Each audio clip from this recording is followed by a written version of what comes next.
got a follow-up question for you, though, regarding the Yankees. So, as you mentioned, they're 7-3 in the last 10. Do you still think 3-7? Excuse me. Do you still think they're the AL favorites for the World Series? I don't think they're the AL favorites. I think I got to give that to the Astros. The way that the Astros have been playing, and truth be told, I actually like the Astros lineup better. As much as I hate Jose Altuve and I want to see him break an arm, I'm kidding. I don't wish that upon anyone. But I really don't like Jose Altuve. I think he's basically lost every player's respect in the whole game. I love Trey Mancini. He has been nothing but a great fit for them. They lost Michael Brantley. I think he's out for the year, if I'm not mistaken.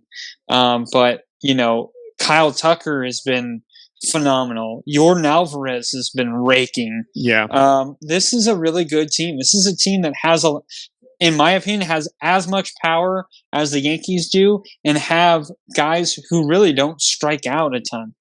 Alex Bregman, he's been kind of struggling this year, but he's still a guy I'm not going to just, throw a pitch down the middle and, think I'm going to win that one. No, today, he's not that guy.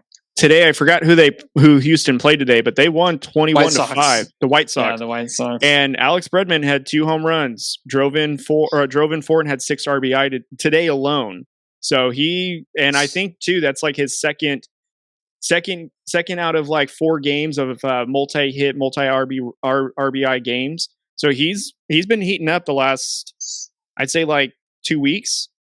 So he's been coming on real strong and helping drive in a lot of runs for the Astros. It's been really interesting because I know I have him on my fantasy team, and he's been kind of like just nothing up until like a couple of weeks ago. Then all of a sudden he's just been like the highest scorer I have. And you can tell like he's really the run producer that's getting them started outside of Altuve, which has been underwhelming this whole season, but it's another thing.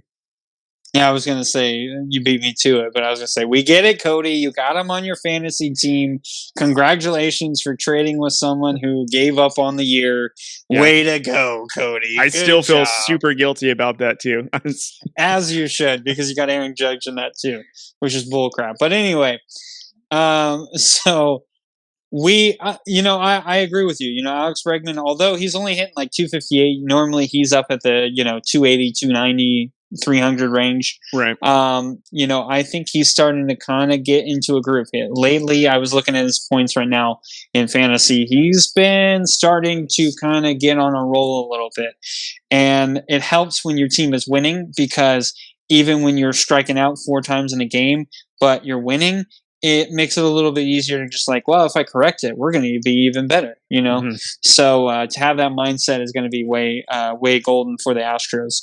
Yeah, I do really like the Yankees. I really do. I actually am still very worried about their starting rotation. I was not a high on them to begin the year. They were playing out of their mind, but Jameson Taillon is kind of notorious for giving up a lot of runs.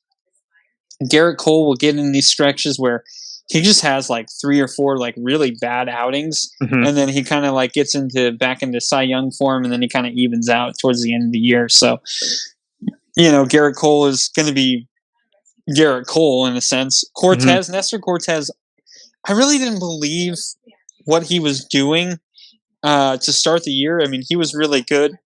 Excuse me as I burp.